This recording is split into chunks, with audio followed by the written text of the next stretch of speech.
material on Knative that just You and goes me over. both. Yeah, because I feel like there are big promises being made in these documents that I'm reading, and I went through. You and me both. You'll be you'll be proud, Matt Ray. I went through and I watched the CNR demo with your license plate thing, and I get it. I see what's happening there, right? Like it's good stuff, but I still need to. It's like my thing with Kubernetes in general. It's like, but where's the part where you actually change the network configuration? Right?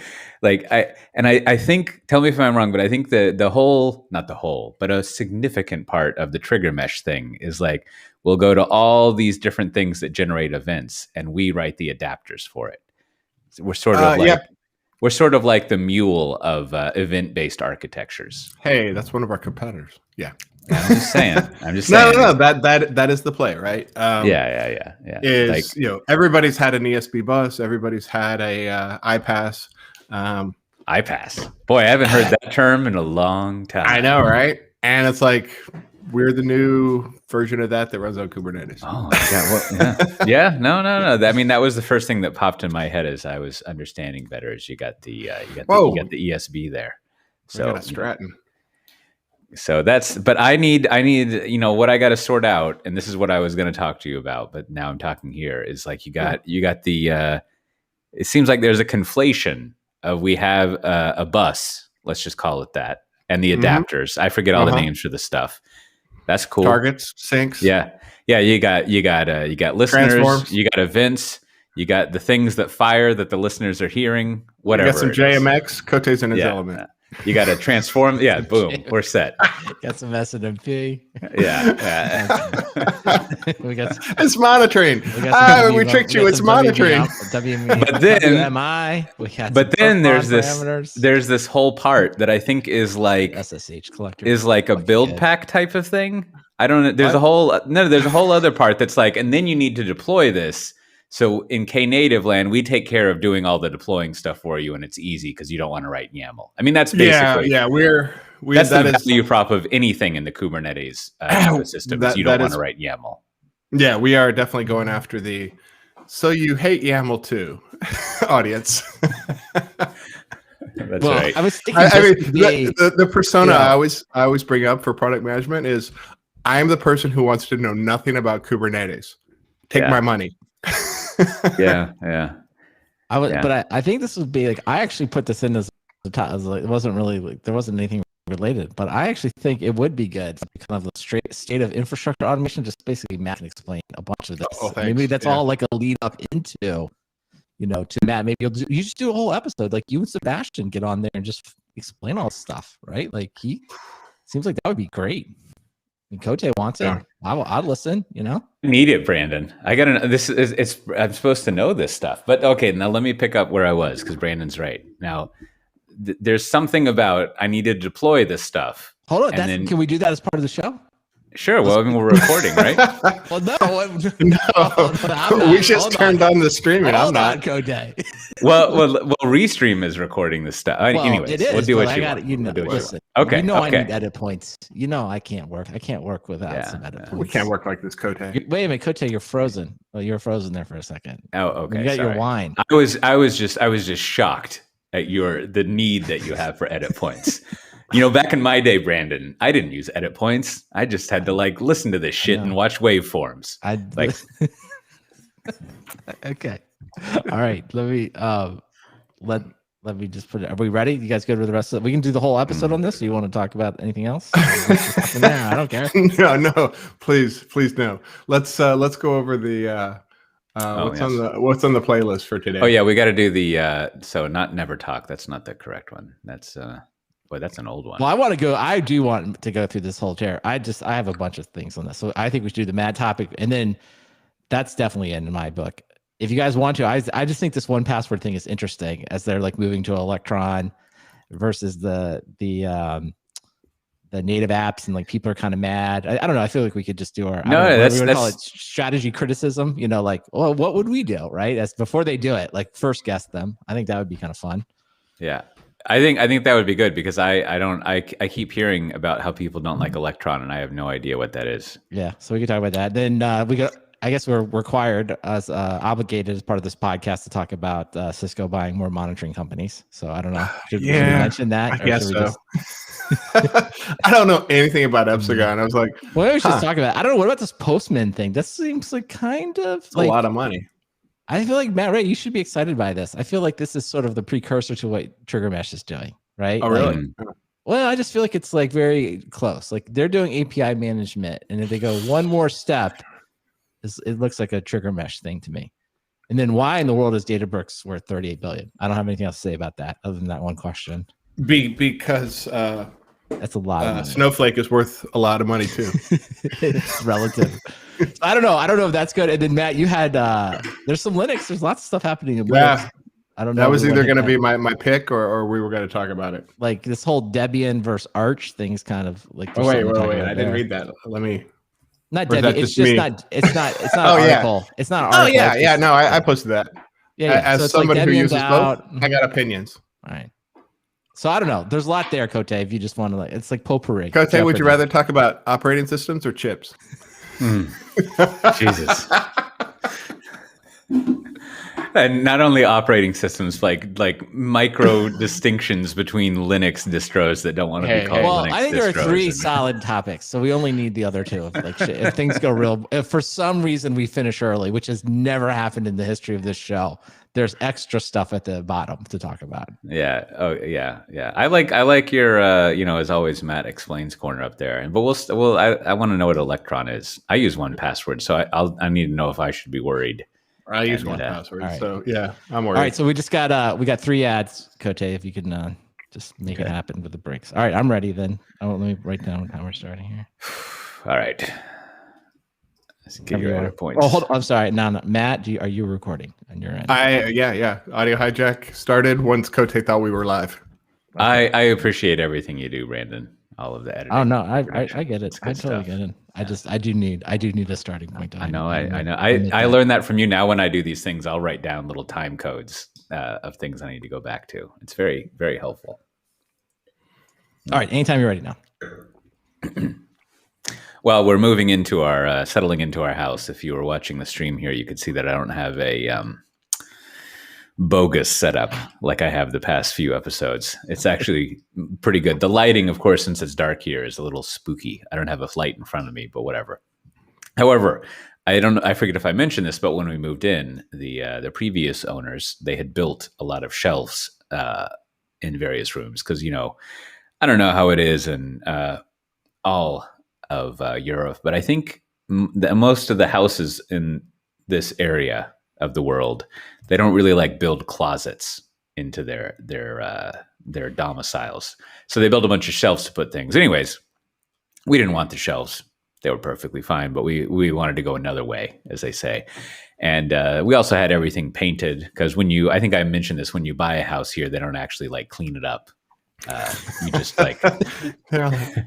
I mean, to be fair, they clean it up, but it's not like in the States, when you sell a house, you paint everything and maybe it's not like that in Austin now, but you kind of fill in the holes. I think in Austin, as long as it's not on fire, it's going for $1 million. Oh yeah. And that is on fire anyways, but so, we had it painted, whatever.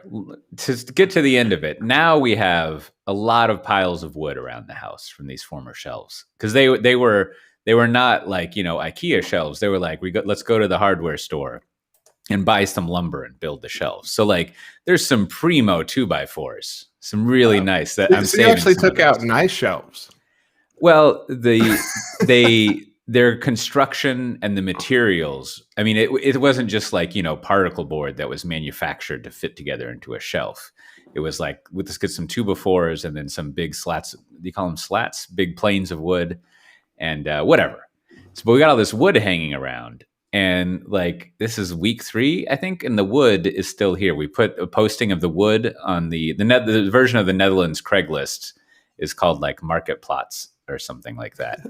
And yeah, and I'm mispronouncing it, I'm sure, but and no one wants the wood. We're trying to give it away. So my question to you two is: now I've already saved some of the choice 2x4s that I want to keep because, I feel like if there's good 2x4s, you keep those, right? Why? And I don't know, because it's just like do you have a workshop, Cote? Are do you have saws?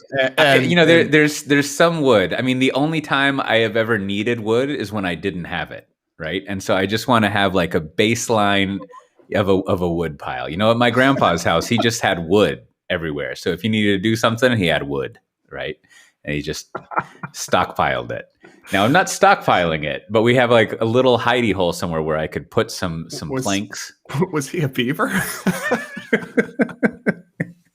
No, not that I know of. It's a little too late to check. But anyways, my question is, we got this other wood that we need to get rid of, and like how should I get rid of this wood? What do I do? I mean, I don't know if I can just. It doesn't fit in the trash cans. But I was just looking at the lumber has been an incredibly high demand. So I feel like, it's not about getting rid of this. It's a marketing problem. Feels like you should be, selling this off at heavily discounted, of course, but there must be somebody out there that needs lumber. But you tried this and no takers, like free pickup at the the market porch. The market plots has spoken. Did you go free now? You went 100% free pickup on the porch? Yeah, pretty much. What about this? Is this appropriate in your neighborhood? Can you just put it out there on the curb and write the Dutch sign free? Like, I don't know how to translate that, but I'm sure you could, right? Yeah. Just put free. Can you do that? Or is that looked down upon? So we've moved down to, I always say it wrong. And I know two ways of saying it, and I picked the wrong way to say it, but it's Dwijvendrecht, or I probably said it wrong there, but it's like, a little enclave pocket community village, right, surrounded by Amsterdam and another city, basically. And there's this very nice down here. There's two problems so far in this town. One, and it will come out as a very weird problem, and it's not obvious unless like you kind of have lived here for a while, is like there is almost nowhere to put your bike, which, like, when I say that out loud, talking about the Netherlands, you're like, I don't believe that's the case, but it's just like, it's really hard to find a place to put bikes versus up in Watergraafsmeer in Amsterdam. It's just like, it's just everywhere. The city builds bike racks right in front of your house. Wait a second. So there's nowhere to put your bike. There's parking everywhere. Did you move to Little America? Something like that. Yeah. There's lots of hot dogs. They, yeah, Little America. Did they have that, or was it just Little Britain that they had? It was. I don't remember anymore. I'm pretty sure it was just Little Britain. Anyways. Yes. So that's an issue. So you have to be very creative or own a place to put your bikes. But that is a strange mystery. But then the other thing is, yes, Brandon, up in Amsterdam, your solution would have totally worked. It is basically just like haul your lumber next to the trash cans that have a big sign in Dutch that says, don't put your bulky trash here. And you can be like, one of the first things you learn about the Dutch is that sign is for other people, not me. And so like Australia there. I think the secret is it's a little everywhere, more or less. It's like the old thing, if you don't like the weather anywhere, just wait and it'll change. Unless you're here, just wait and it may stop raining is just basically what you got. But actually the rain here is pretty psychotic. Or schizophrenic. I don't know. That would mean the rain doesn't know it's rain and it thinks it's something else, not that it comes and goes. But normally you could just haul the lumber out there and stick it there. And it actually is kind of a service, right? People could take pictures of it or they could like take the lumber if they wanted. But like, I don't think you can do that here. I think this is like a nicer neighborhood. You can't just haul the lumber out. And you have an HOA? I know you're in America. Well, we don't have an HOA, but you do, since you live like, multiple people in the same building, you have like it's not that kind of HOA. Yeah. It's just pay for the roof. One of the suggestions from the chat, and I think people that follow you on Instagram would know what this means, is could you build a chair out of it, Cote, and then discard it and then throw it away? And that, because that is one of your ongoing Instagram. I don't know, would it be called a meme or just I don't know what it is. A project, a theme. I don't know. Yes. I think what I would want to do. Okay, I'm going to explore this theory. I think I would want to, because I'd want to do it all in one go. I would build a really big chair, And then maybe I would break a leg off of the chair and put it out, and that might work. I don't know. I mean, in truth, I think what I can do is you can either take it to the dump that they have, or you can pay like 30 euros to schedule them to come pick it up or something, which is probably what I should do. But I don't know. It's let me just throw this out. If you get this lumber to Austin, Texas, I can move it for you and make a little profit. So I mean that's probably the most cost-effective solution is that. But just throwing it out, if that's what you want. Well, maybe I can ship it like one little bit at a time. I don't know. The cost. Maybe if I did it in envelopes and you reassemble it on your end, that might work. Well, maybe this is a new giveaway. Hey, not only will we send stickers to you for free, but we will send you part of a 2x4, or I don't know, maybe is it metric there? I don't know. Is it like, would it be centimeter or something? We'll send you some type of lumber along with it. It's a new promotion to increase listenership. Autographed by me. All right, good. Autographed by me. Like it. I'm telling you, though, we got these piles of lumber. And we keep having to move them. There isn't a demand there. It feels like, I know here in Austin, I don't know. Be gone, and like I couldn't even get it to the curb before someone would take it. Yeah, we should. Maybe we should try again. Be like, good lumber. Good Facebook Market. I don't know. I recommend that many times. What we're hoping is that my friend, Cormac's friend's dad is like a contractor, and we were going to hire him to do some work around here. And I'm hoping he'll come over and be like, "Hey, could you use some lumber?" And he'll be like, "Yes, I could use some lumber." And he'll just take I was thinking about the guy that you described last week that was like helping design your kitchen or something. It seems it would just be funny for you to call him and be like, "I have this lumber. Do you want it?" I just think that would be funny. See if he would do it. I don't want to hire you to do my cabinets, but I would really like you to want this lumber. Sponsors. Trying to get hey, everyone go check out Strong DM. They're sponsoring this episode. And I'm great sponsor. Oh, there it is. Cool. In the end, I use the sponsor bot thing. So there you go. There's the links. All right. Yeah, I don't know, Coach. I can't help you really with the lumber. Sorry. That was a good idea, though, to move it in Austin. I'm gonna go down to the docks, to go down to Rotterdam. I put those two Shelby Mustangs in a container that you ordered, and I'm gonna load the lumber up in there. Just a little something extra that we're gonna move in Texas. I think I like it, man. Let's get a container. Let's get a whole container and ship it one way or the other. Maybe we can send it from Amsterdam to Austin to Sydney. I want to ship a container. That would be amazing. Become a project. I wish I'd gotten a container. Like, just add my stuff has been in storage for 5 years now. Well, all right, well, Matt, let me know what. Maybe you pay for it, Matt. Well, I'll get it organized. We'll get you whatever's in your storage shed. We throw that in a container. I'll document it. We have a YouTube channel. I mean, we got to make content for it. This sounds perfect. Right. Oh, I thought you meant for authentication. It's just like if you've got a YouTube channel, you don't need to do blockchain. Just throw up the video on YouTube. You're all set. Yeah, we're done. We'll get in. It'd be great. Yeah. Matt, we move Matt's stuff, and we could have like a random unboxing of random Matt stuff. Be like, look at this. Ooh. Matt's got everybody loves unboxing videos. iPads. Yeah. Random Matt stuff. Here's an Xbox from 2005. Mattresses that have been in storage for 6 years. Hey, look, kids' clothes that are all outgrown. There's where Herbie the hamster went. Oh no, Matt, I'm ready. Anytime. We had a dog. This is going to be our most popular YouTube video when it's made. What's in Matt's container? What's in Matt's container? It works out perfect. All right, Coach, I'm ready anytime you are. All right, that's good. What are we talking about? Yeah, don't worry. We're just gonna ask you questions. I love it. Just be prepared to answer. Should we go into that segment? No, we got. Well, I'm gonna do the one password thing first, and then we'll see. We can go into more configuration questions. Although Matt keeps saying he doesn't want to do that. No, it's fine. Matt's I don't actually get a choice in this. Yeah, I just read commercial breaks. Yeah, that's right. All right. Well, I need to. I've got another question. We didn't really quite solve the lumber issue, although I think it helped me talk through it. I remembered there actually is some bulk trash pickup, and I might have some other options for the lumber. I'm going to look into getting a container, maybe ship it back to Austin, put it in my storage. Just store that. You never know when you're going to need a good lumber pile. Yeah, you always need a good piece of wood. And but I've got another thing that I need to figure out if I need to start worrying about. And I use 1Password. I don't know if that's giving away too much, and tomorrow my life is going to change because I've been hacked or something. But so I use that.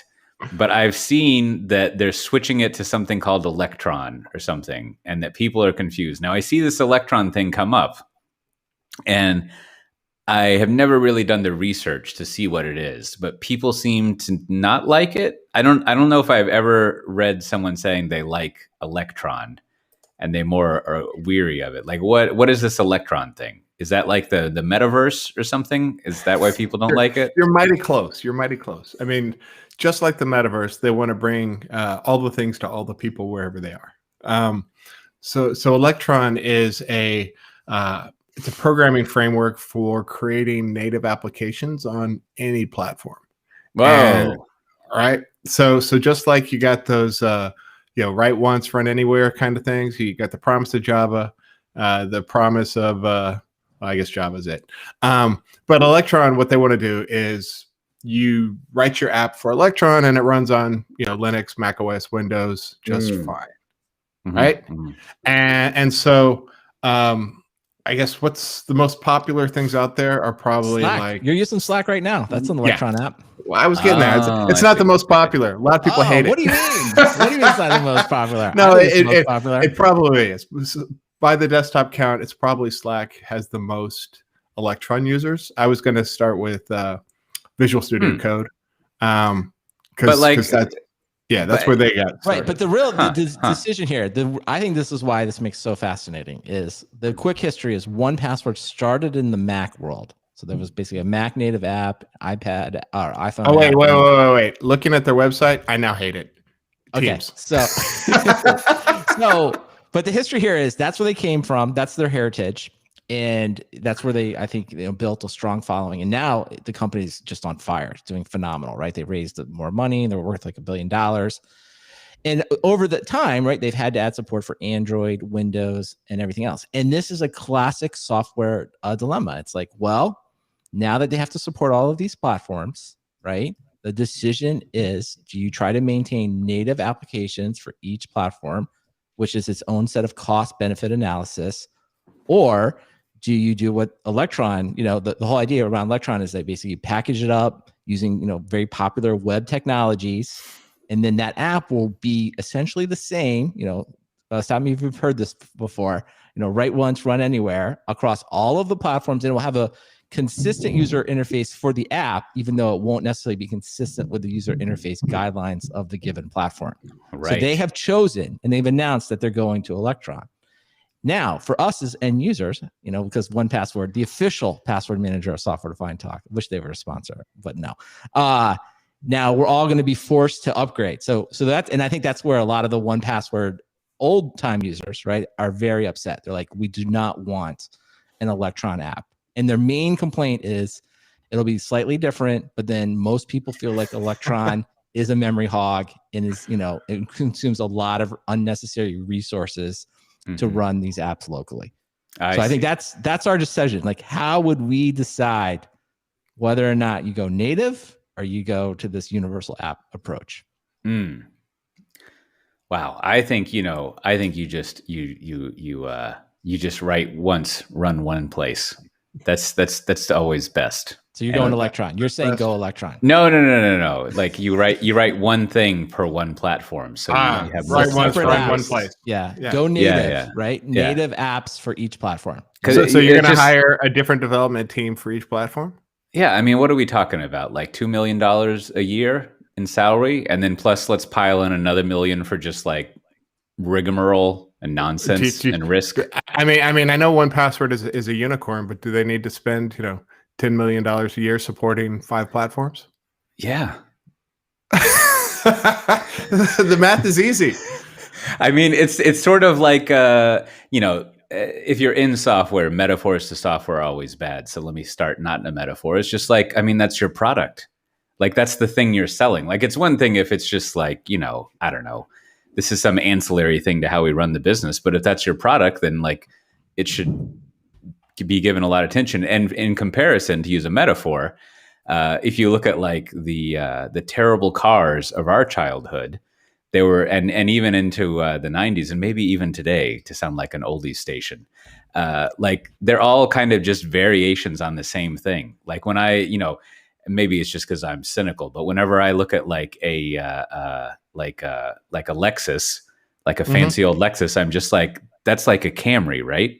Like it's the same thing. And so like, exactly. So it's like, this is just a Camry with leather seats. And like, well, but you're taking the Electron view, right? So Toyota has like 2 frames, right? I know, you but either get the truck frame or the car frame, and everything else is built on top of that frame, and that's Electron. I mean, okay. So we could also take the business standpoint, just from a quality of product like standpoint. I would want it to be just different cars, like other than just I'm getting like a trim package and like a cool ad, like for Christmas, like the Lexus event of the season with the bow on top and all that shit.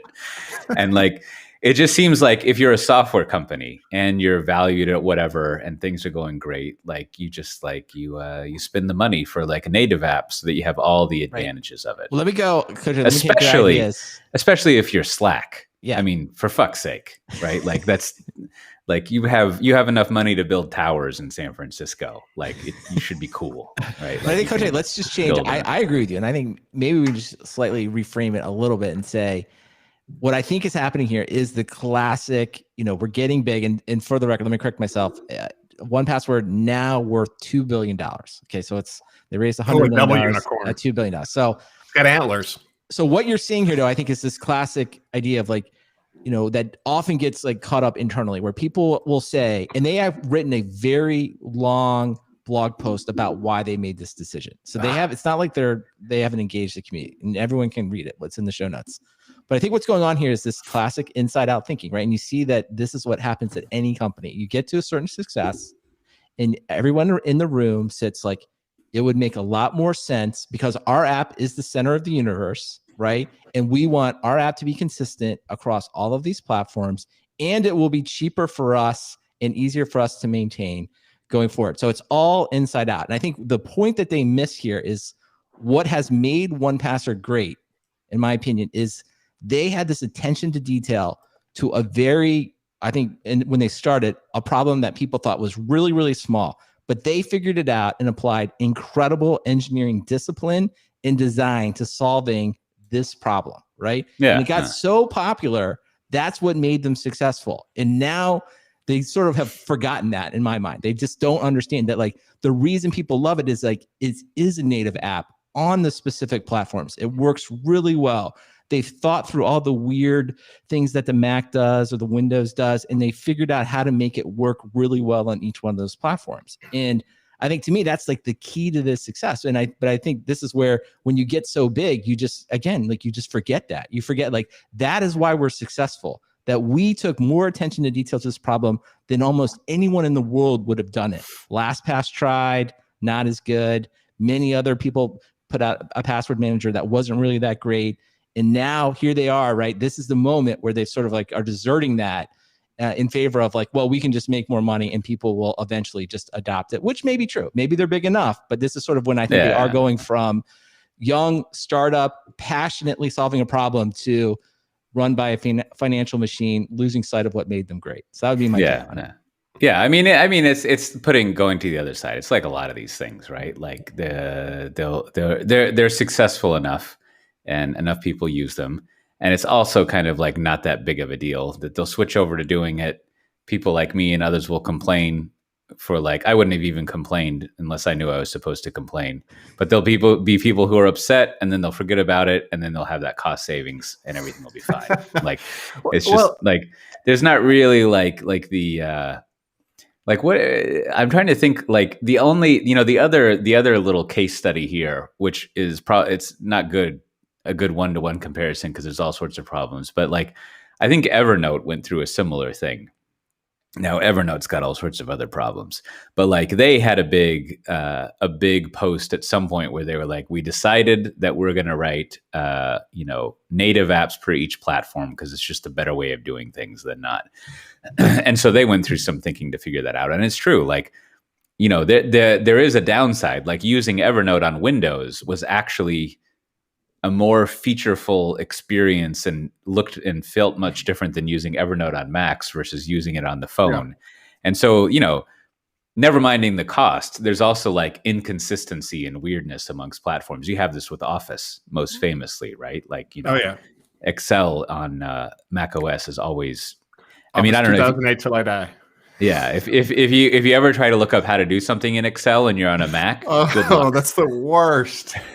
Yeah, and then you're hunting in the menus and you're like, oh wait, this is for the Windows version of Excel, and so that's but if people are constantly jumping, from their iPad to their Windows box to their Steam OS, you want to have the same experience across all these platforms, and maybe Electron's good enough, right? Maybe Matt's just like, I don't know. I just equity. Look at Matt Ray. Just private equity was in here. It's just good enough. Well, because 1Password. Why don't we go to the next step? Why even make it an app? They could just use the website. That's the next part of this journey. Oh, it's like just keep the website. That is. Let me tell you, that's coming. People, you don't want to believe it, but it'd be like, why are we bothering with this? We can just use the website. That's what Electron is. It's. Right, but this is the next step where you go to. You say, like, I'm not even going to have an app. I'm just going to have people use the website. I don't understand why they would need it, right? And this will always be made by people that don't actually use the application, right? They're like, see, it's so perfect. We just have a website, and that's all we have to maintain. And then suddenly the app is total shit. Everybody hates it. I don't see why people are getting all excited about UIs. All we need is some cURL. Yeah. I mean, it's just passwords and tokens. Come on, people. How hard could it be? You should just be able to generate those on your own and know what to do with them. That's true. Well, I guess the conclusion we've come to is good business decision, and maybe even some good user decisions. I don't know. I think we've argued both sides, and good luck. Have fun. But to the ultimate point, I think is like, it's not like I'm going to go use LastPass or something. Like, although I did see that the Apple keychain thing maybe now supports Windows or something, which is nice. I think the last time back when I was at the height of my annual check-in for the Defaults lifestyle, I was like, maybe I should just use the Apple keychain stuff because it's there. And but then I realized it doesn't it only stores passwords. Like, it doesn't store all sorts of other stuff that are useful, and so. I don't think that'll work. It's not good, but it would be nice just to have that. All right, there we go. We solved just like Cote ramble off into the distance. Just like keychain. Taylor off. I'll be over here talking about keychain. Keychain. I could tell y'all had nothing to say, so I was like, "Whoa!" It looked like you were wrapping up. It legitimately looked like you were like you've heard enough on this topic. I go all day. I go all day on Electron. Let's go a full 2 hours. We'll have another segment. We're gonna segment 2, more Electron, more Electron. That's right. So does the fact that Slack runs on that, is that why everyone hates Electron? Because it's just like, well, obviously, Slack's a hog, right? Yeah. Well, everyone hates it because it just eats up a lot of. And now I hate it because it's Teams. Listen, the way you solve this is just buy an obscene amount of RAM that you don't really need and expense it to somebody. Everybody has that. That's what we all need. We just need more of that. Oh man! While you're all are looking for how to replace 1Password, you should go to CBT Nuggets, and I'm sure they've got some training there. Learn more about security. That's good. Everybody, I've got so many people have commented that Cote, you call it CBD nuggets, and I'm like, yeah, it's not really helping us, but okay. Anyway, hey, there it is again. That Amsterdam lifestyle, yeah. It's like that's a whole different default. Oh yeah, I was trying to remember that some episodes ago what that phrase, the initialization is, and none of us could remember. That was funny, and then I saw it, of course, at the drugstore. Metaphorically speaking, literally, I don't know. Wait, do I say CBD in the ad reads that I do? No. Like you said it on you've said it in passing. You're like, what is it called? And then people will like message me and be like, that must be helping you out. I was like, yeah, well, that's close. It's all some type of brand impression, It adds a bunch of seasoning. That's what that is. Local flavor. Local flavor only. Oh, by the way, I don't know if I mentioned this, but my mother, when she came over here, she brought me two big. It's plastic now, but two big of those boxes of Old Bay seasoning, and boy, it's nice. You just put that on everything. They got these. I should have had this be my intro, but they have these Albert Heinz salads, which we ordered 9 of mistakenly, and I swear there is something missing from these salads. Like, I don't know if it's salt or flavor, but there's always something missing. And today I almost opened up that side of the spicing that's a big hole instead of a bunch of little like holes. And I just like poured the Old Bay on it, and it was tolerable to like have some kind of seasoning. Has anyone ever tried to figure out how to replicate the Old Bay seasoning? Somewhere no? Someone has. Just buy it. Yeah, but y'all don't sit there like trying to figure that out. Like, definitely not. No. Okay. I'm working on card line. I don't have time for Old Bay. I don't have anything to say about Old Bay. I just think it's funny. Like, here you are in Europe, like, I don't know, the bastion of like the world's cuisine, and you're like, God, I just need some Old Bay over here and some tacos. I've had my fill of cream and potatoes. I wonder if anyone from France listens to this and is like, I can't believe Cote. Like, we may have to kick him out of Europe. We may I mean, don't get me wrong. I'll eat good salted French butter all day long, right out of the tub. But like, give me some Old Bay. I need some other stuff. Give me some Old Bay to put in this butter. Wow, that's a good idea. And mix that up, put that on a steak. Does actually, as I say it, like, sounds like pretty good. That'd be a pretty good dip. So. Yeah, like kind of just do some fresh garlic into there, and pow. All right, well. All right, whenever you're ready. We should get them to sponsor us. That would be great. Finally. Yeah, go mainstream. What should we talk about next? Are we going to subject Matt Ray to this stuff? I would like to, but if he doesn't want to. No, that's fine. I don't mind. Brandon wants it. Brandon wants it. I'm always so here. Do I. I'm trying to be polite. All right, that's good. It's not that bad. Me trying to be polite? No, I don't mind. I don't mind squirming on the spot. All right. Making shit up on as I go. All right. Well, there's a few other things that were happening over the week. There's a big $500 million acquisition of a monitoring company I'm not sure I've heard of by Cisco, which is great. Like there was a time when I was an analyst that I followed really closely Cisco building up a systems management business, and I haven't checked in on that in a long time. But they're always buying stuff. I should know what's going on over there more. When I have the spare capacity to Epsagon. When you're done moving lumber, you can go figure out what it was that Epsagon did. Moving lumber. But I'm sure it's great. They look like they help out with microservices. I was babbling on today in my little Tanzu Talk stream about a theory that I think we've developed here over the years, that every time there's a change in the stack, a change in the programming model, or the infrastructure, you just, for whatever reason, more or less, you're going to have to get totally new monitoring tools. Well, because the old stuff is old. Yeah, and for whatever reason, I think I forget I'm sure we came up with some name for this theory, but the old stuff just eventually stops evolving, and you just have to do a rewrite. But to this end, Cote, if I had just asked you beforehand, I was like, do you think does AppD monitor serverless cloud-based systems and do tracing across microservices for cloud-based applications? If I just said to you, like, does AppD do that? Like, I would have answered, like, I think it does. I'm pretty sure it does something like that. Yeah. And so that marketing says they do. That's the description of, is it Epsagon?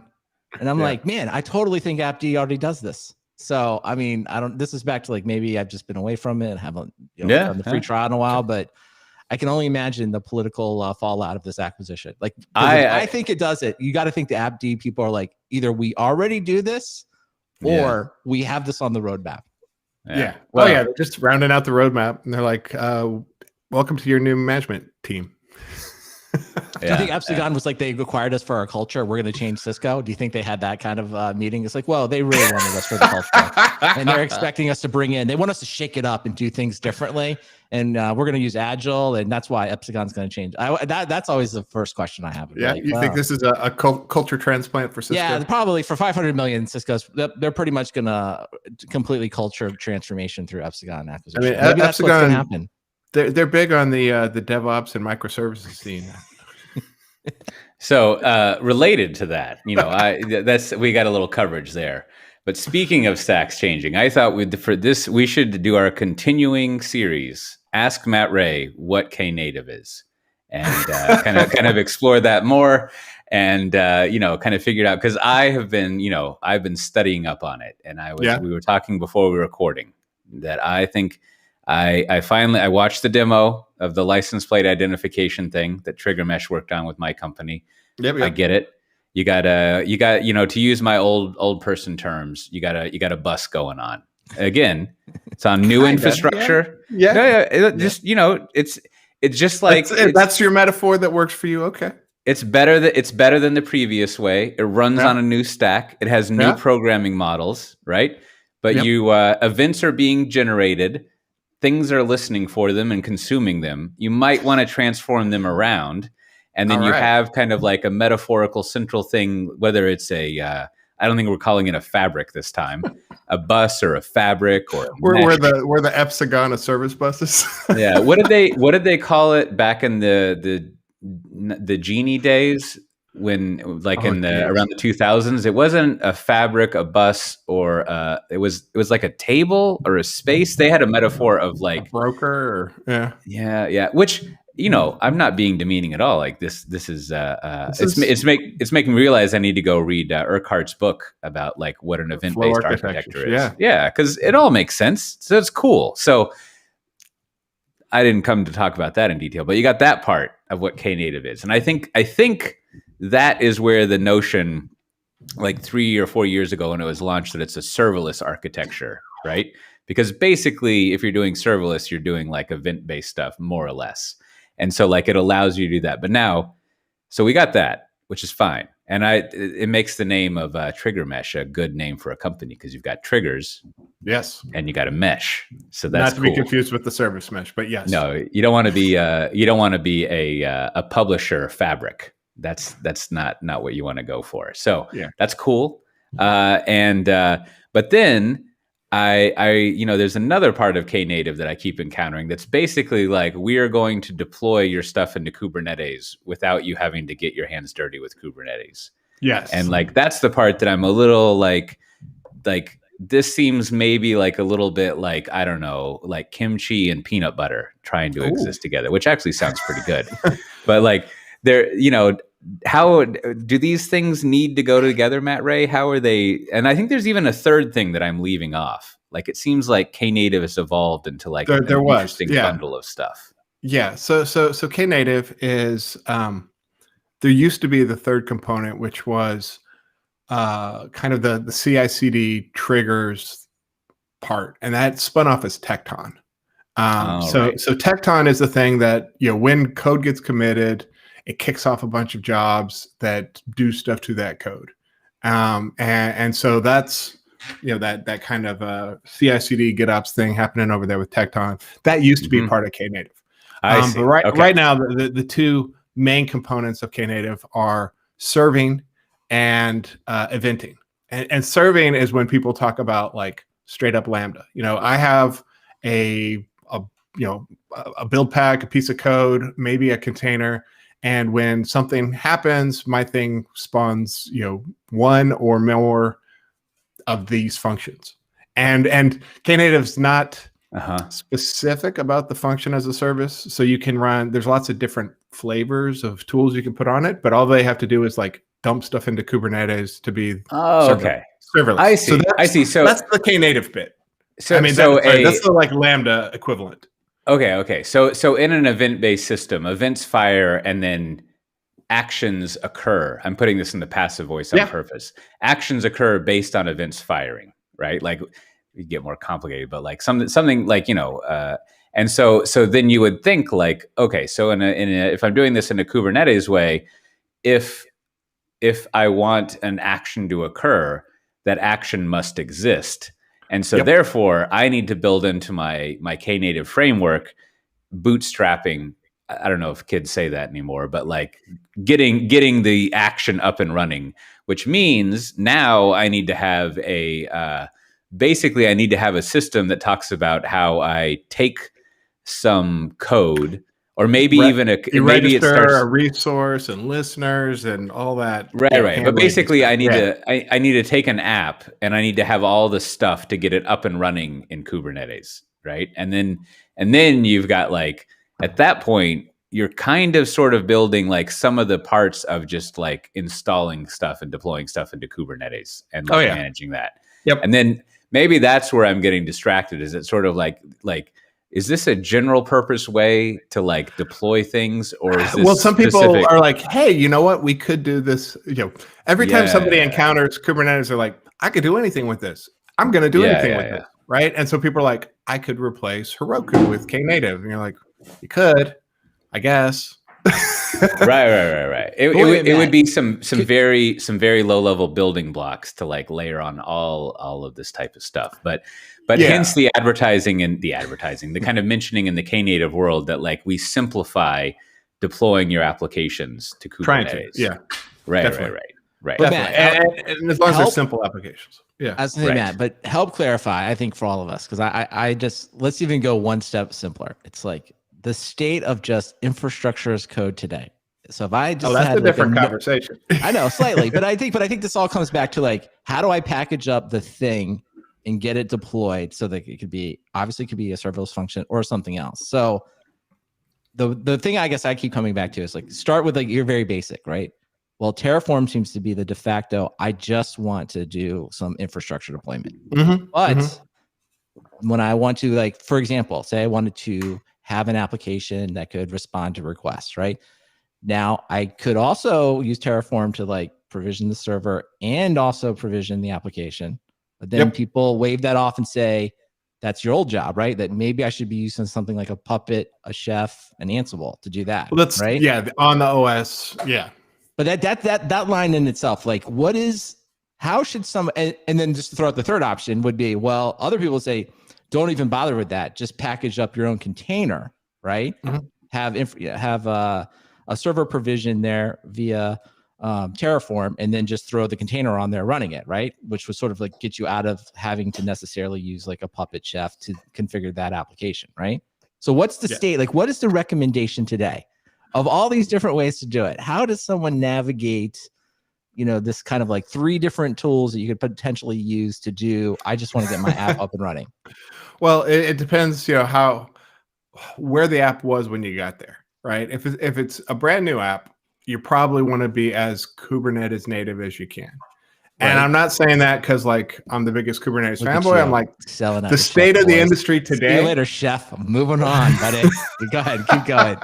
No. I mean, the whole point to like, okay. So the state of the industry today is, look, if you're building something new, you want it to be as stateless and 12-factor app as you can, right? Because the benefits of Kubernetes are you're going to be able to run this thing anywhere, no matter what, and whatever. It's that's the cloud native way to do things. And as far as configuration management goes, that's usually if you have to deal with something that's already existing and you have to deal with operating systems. And you want to stay away from operating systems as you can. I mean, the whole point really is to get away from having to manage state.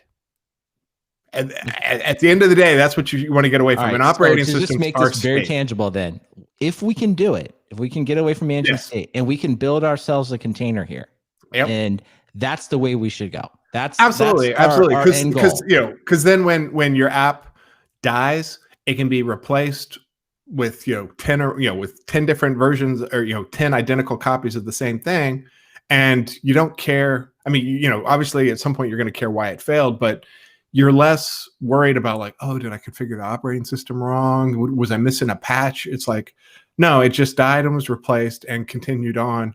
And I don't have to worry about like did it somehow get into a bad state, you're just like rip and replace. That's Right. that's the utopia of cloud native is you don't worry, cattle and pets. You don't worry about the pet. You don't take your operating system to the veterinarian, shoot it in the head, and you get 10 more puppies. I don't know what the next metaphor there is, because Chef and Terraform and Chef would that solution would be the pet. I'm sorry, that would be the cattle solution as well. But it is. Like, it hey, is. let's it make can it be simpler. right. And let's just make a container. Now, yeah. So the metaphor that stuck with me was you had pets versus cattle, and then it turned into cattle versus ants. Okay, ants being the containers. Is that I don't yes. I need like a diagram. Okay. Exactly. Okay. And so if you're babysitting operating systems, you're still going to need a tool like Chef, Puppet, Ansible, that they're going to try to keep that thing into shape. Ideally you're not ever logging into those boxes. That's kind of the old world is you still have to be concerned about long-lived instances. And at Chef we were always saying hey, you want to have as much of this as in code as possible, so when inevitably the VM dies or something, you can replace it. We knew the utopia was, container land, of, hey, we've got this immutable infrastructure. We've been talking about that for, 10 years, but getting there with operating systems is painful, right? And so Docker showed up on the scene and they're like, hey, quit worrying about the operating system. It's all about your app. And I'm like, okay, that's cool. And, the config management tools were geared up for fighting with your operating system, for whipping things into shape.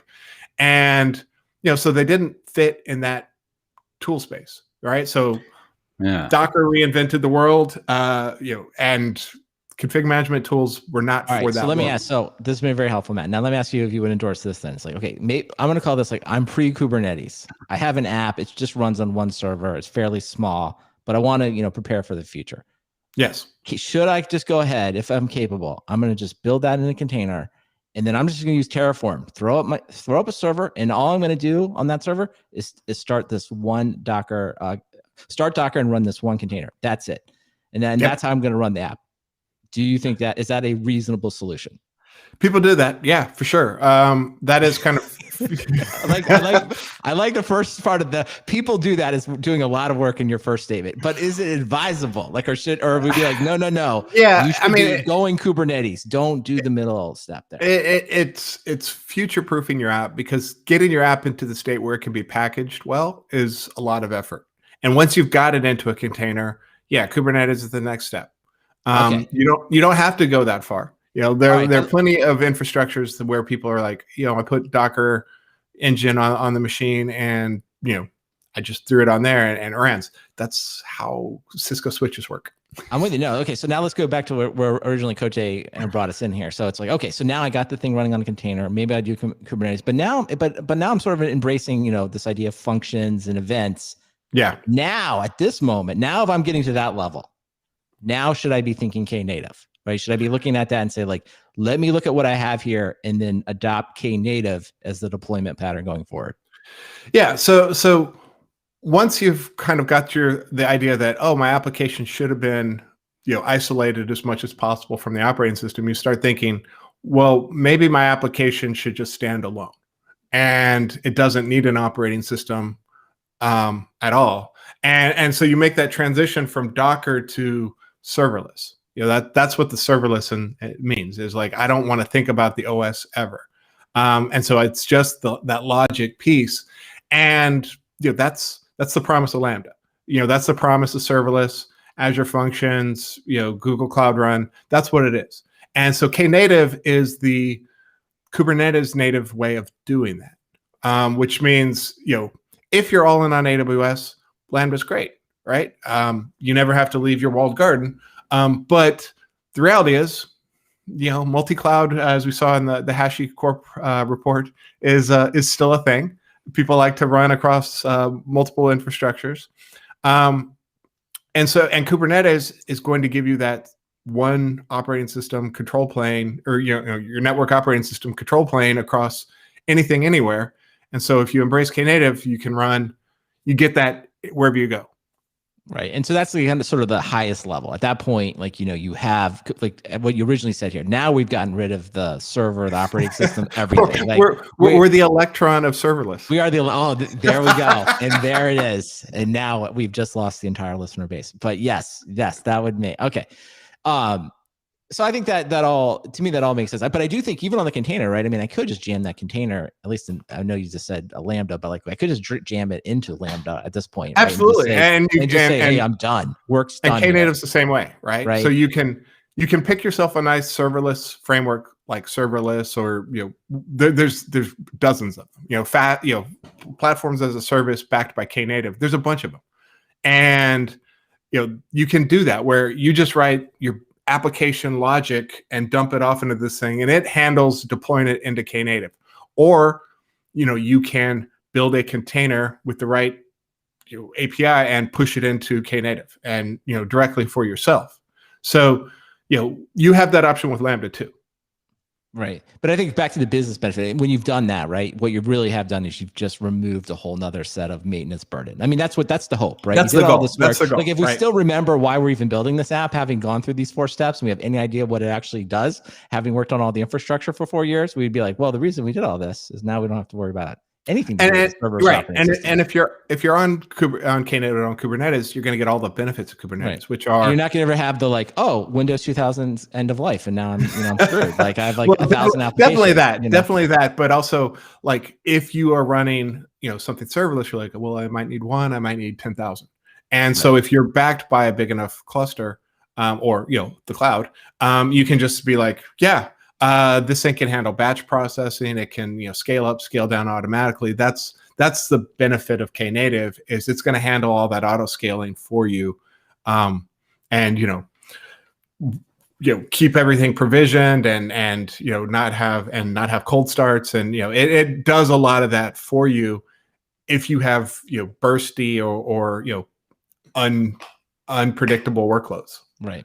So, okay. So we all know where we want to go. We just know that, well, that's a lot of stuff. That's a lot of work to go from. Maybe you just have an app that you're a pet, right? That you've been manually keeping up, and you're trying to get all. And there's a lot of pets out there, right? There's still a tremendous amount of pets. A lot of pets. And so some are going to make their way into configuration management. Some of them are going to make their way into, hey, maybe we can package this thing up in Packer. And some of them are going to keep going down the line to, well, now I'm in Docker. And then eventually people be like, why did my pet have, I didn't need an operating system anyway. This is just a Java app, it's Spring Boot. I can just deploy that into, Kubernetes or, CNR or whatever it may be. And we're off to the races. Well, just in my own personal experience here, I feel like these are all great ideas, but as soon as I have to renew a certificate using Let's Encrypt, I'll tell you this: I'm secure shelling into all these things and messing everything up, and it's not working at all. So, to me, that seems to be how you bring down. That's how you bring down applications I worked with. You just expire a certificate. All right, Kote, are you still there? Yeah. I'm just being educated. All right. No, man, actually, that was very helpful for me. I don't know if anyone actually enjoyed it, but I was like, I feel like I kind of get it. Is this an ad break? Yeah. I hope so. Yeah. Well, I just figured, I was done talking after Let's Encrypt.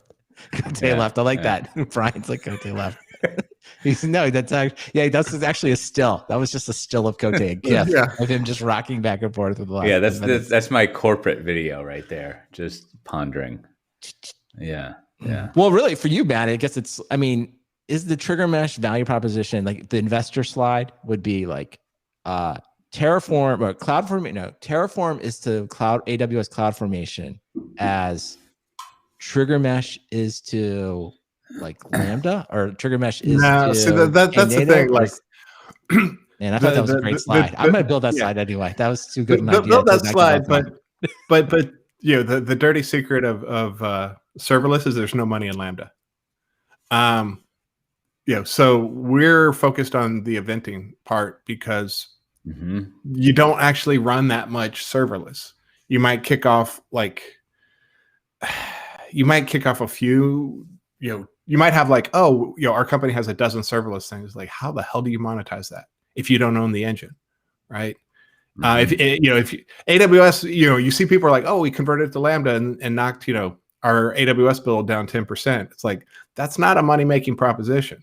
The money-making proposition is you go after MuleSoft and service buses and all that other stuff. Here's this other one. This other one that got all this money. Postman. They got I don't know, world's first API world thing. You need to check that one out too. So, all right, good. Yeah.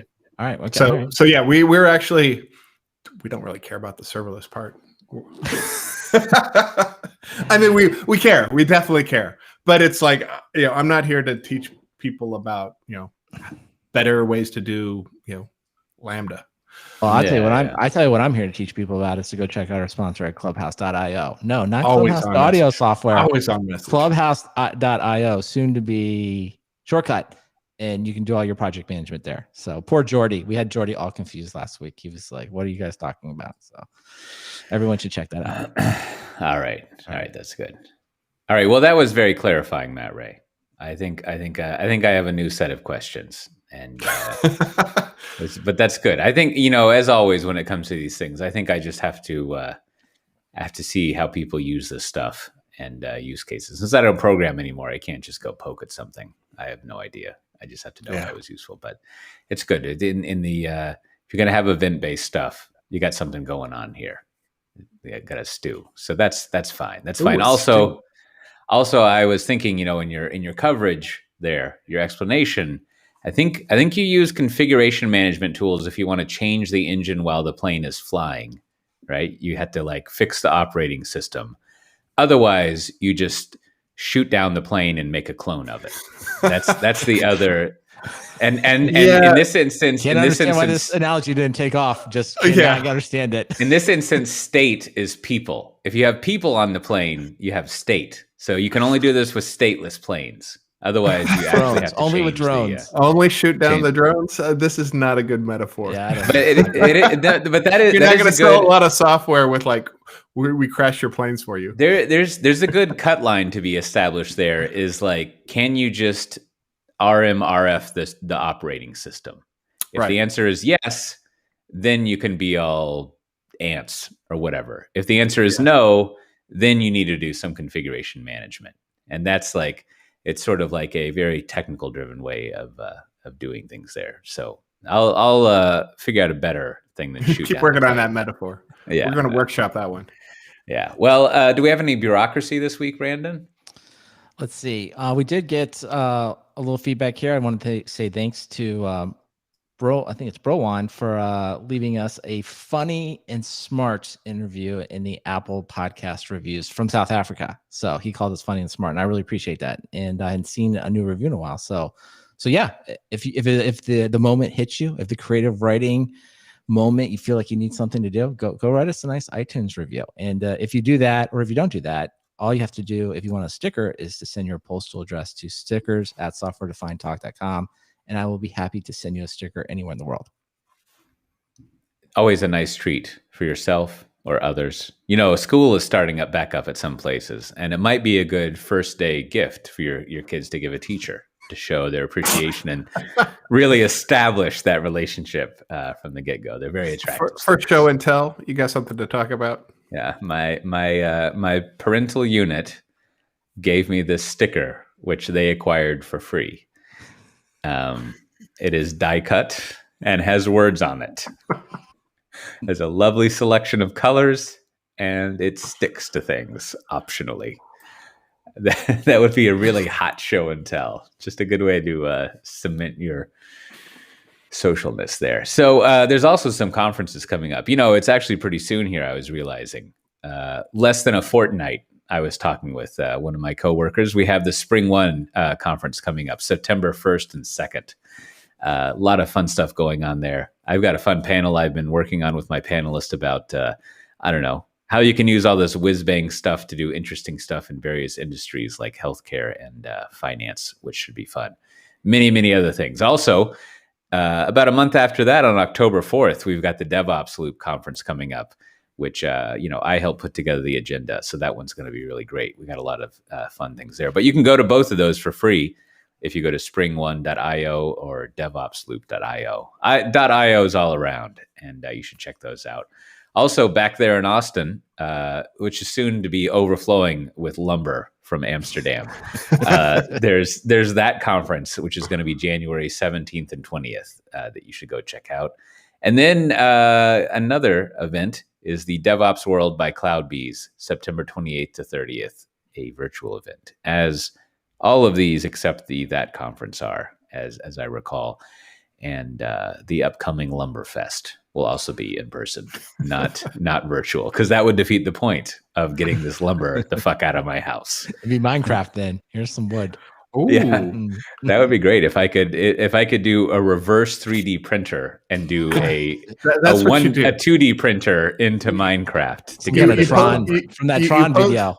Yeah, you posted on Marketplace as an educational tool, real world Minecraft for your kids. Oh, that's got legs for it right there. A good start of school to get, and we'll put software defined talk stickers on every piece of lumber. And nice. That'll really make it more valuable. Absolutely. Get a good twofer. All right. Well, this week, what do you have to recommend, Brandon? I'm going to recommend The White Lotus, which is a series that just finished up on HBO. I think it's 7 episodes. So I liked it. It was good. If you're kind of Big Little Lies, kind of interested, or I think Nicole Kidman had another series on HBO. Like I said, I don't know. I don't really know what the difference between a drama and a dark comedy is, but I've heard it described as both. I don't know what the official Webster's would tell you that. So, but I liked it. I thought it was good. It was really interesting. Kind of dark humor if you're interested in that, or more like a drama. So it's the premise is pretty simple. It's about a group of people that end up going on vacation at this resort in Hawaii, and just lots of interesting things happen. So if you're looking for something to watch, it's all done so you can stream it all. I saw the ending because I didn't want to recommend it until I'd seen the ending, because sometimes these things go off the rails. But I thought it ended fine. Lost. And it was again, one day we're going to do that episode for 2 hours where we complain about Lost, but that's not today. But The White Lotus is good, so check it out. It's on HBO. It's good to watch. Now, how many episodes are we talking about here? I think it's 7. I think it's 7 total. Yep, and they're like an hour, like 50 minutes, something like that. So just a minor investment in having a good time. Sounds like what's happening there. That's good. Well, how about yourself, Matt Ray? What do you have to recommend? My first recommendation is just recorded our second episode of the Cloud Native AF podcast with James Urquhart. So we talked a little bit about flow architectures and event-based stuff. Check out the podcast. I actually enjoyed the interview quite a bit, and he's got a book if you want to get into that mindset about how things are going to be moving between systems. So definitely enjoyed the book and the interview. Put that in the show notes, cloudnativeaf.com. Yeah, and my other pick is all this talk about seasonings. Reminded me, I got some of the Matani chicken salt. So chicken salt's an Australian thing. And I threw it on some eggs, and it was so good. So I need more. Like, is it just some variation of salt, or like what does that mean? I'm afraid when you say it's the Australian version, it can mean a lot. Like what's in this?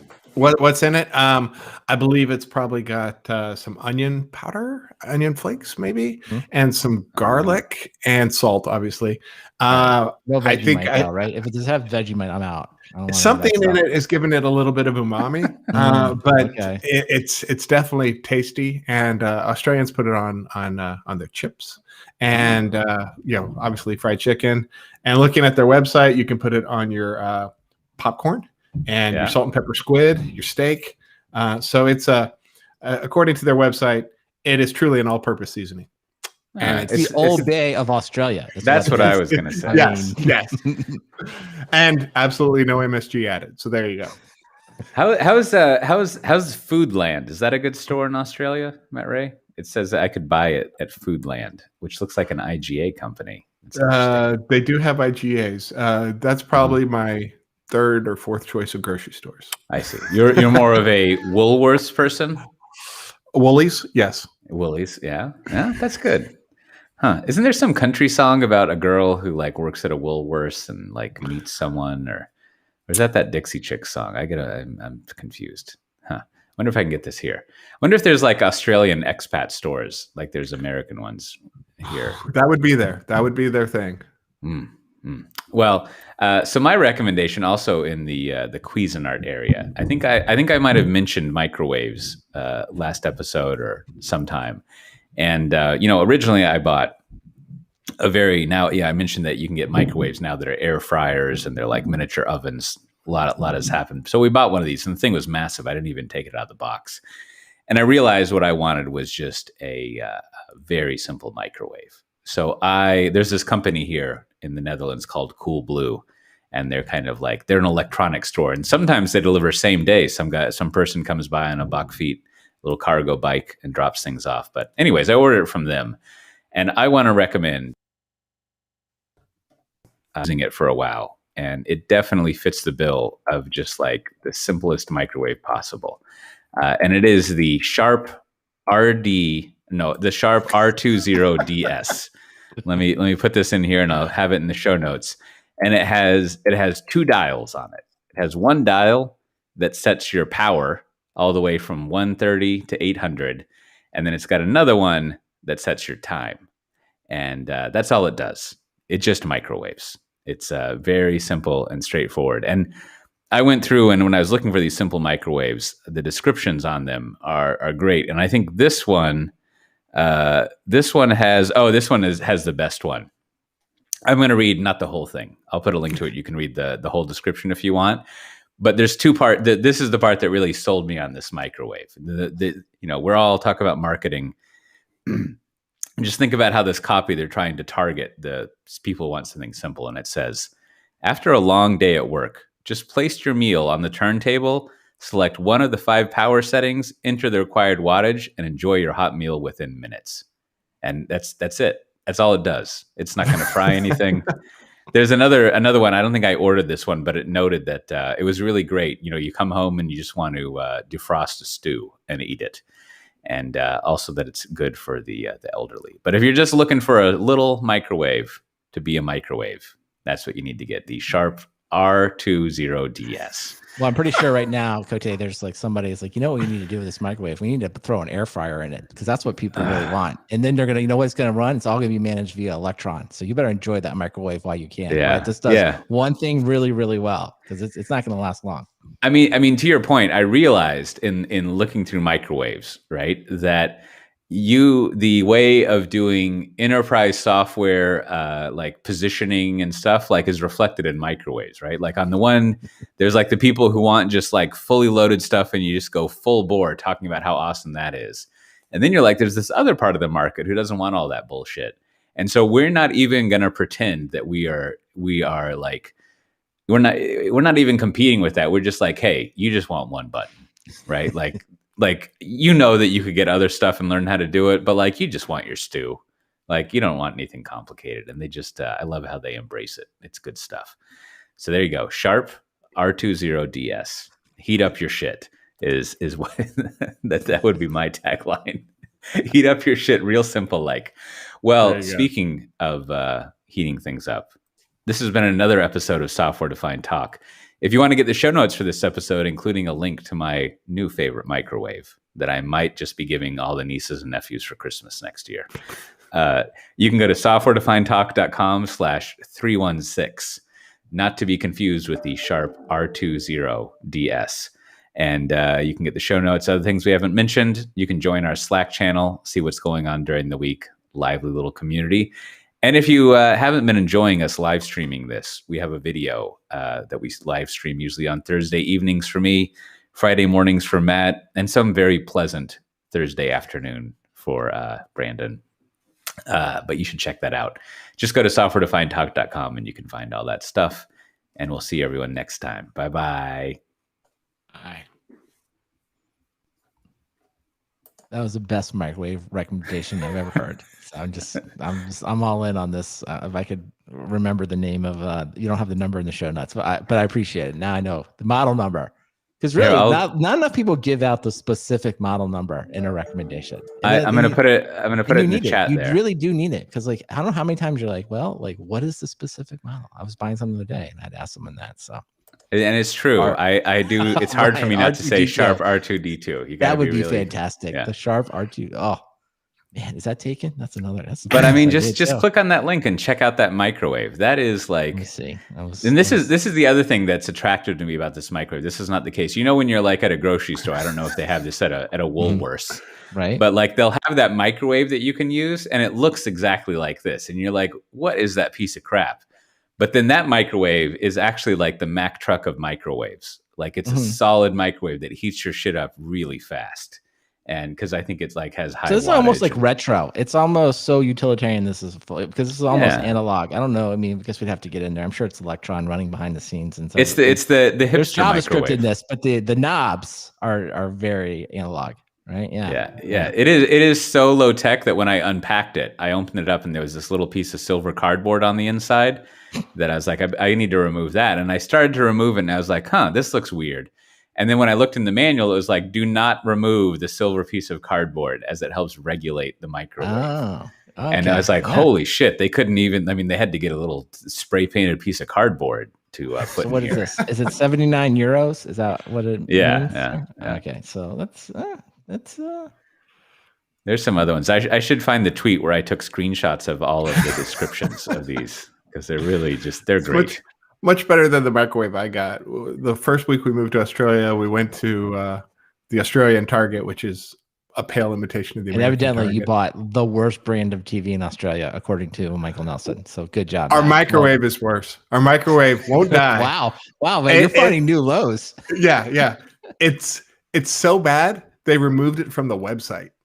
Like you can't even find record of this thing on the internet. The model does not exist because it had like 1.5-star reviews. How are you buying this? Is it just the absolute cheapest stuff in there? They're like, this is 50%. I don't know. You go into a Target and you're like, I need a microwave. There's a microwave. I'll buy that microwave. And it's like, no, you bought the wrong microwave. They had like, we've got 3. And you're like, okay, whatever. I don't need. I guess you think the brands at Target would be reasonably. I mean, that's where they get you. This Target sucks. They're gone now. They've been replaced by Kmart's. What? That's Australia, not here. That's not. Yeah. That's not. Oh yeah. Well, I think. Target that's what I'm saying. It was like they bought the logo. They bought the logo and everything else. You need to get to Costco. You got to trek out to the Costco in Sydney. And that's where you buy all this stuff. Because then, but my 1.5-star microwave won't die. So it's like, Well, Costco, you just take this back and be like, I don't like it, and they just give you your money back for any reason. You just pull in like a microwave door, and you throw it up there and be like, it's not working. And then like, fine, here's your money back. You send them the door. Door. I don't know. The rest of the microwave sucks so bad I couldn't bring it back. I knew someone that returned a used toothbrush, electric toothbrush. I was like, this is a new low. But they did it. They got their money back. So I was like, that's crazy. That's wrong. You shouldn't do that. Somebody, returning a lawnmower, in the fall. All right. All right. Well, thanks to all the people hanging in us, watching the stream. I tried to promote the YouTube channel, trying to get to my 100 subscribers so I can get a URL. So we'll have to find. I'm gonna find some way to put some other content up there. I don't know what it's gonna be yet. Could be Matt Ray, unpacking Matt Ray's storage bin. I should put a microwave review there. Maybe a microwave review. That would be pretty good, Cote. I like that. I like this. I'm gonna come home and I want to defrost my stew and assure that it's not ruined. I think that's good. That would be good. We may even maybe we'll have some people on to talk about some of their technology projects and give us like a quick demo. That's another thing we're working on. So I don't know. We'll see. We'll see if we can get it together. Just so you can get a URL. Well, yeah, I still want the URL. I still need 100 subscribers. It's going to take some time, but we'll get there. So, all right. Cote, Matt, you want to say anything else to the streamers before I end the stream, as they say? Bye. Yeah. Enjoy your time while you have it. Enjoy your fancy microwaves. Yeah.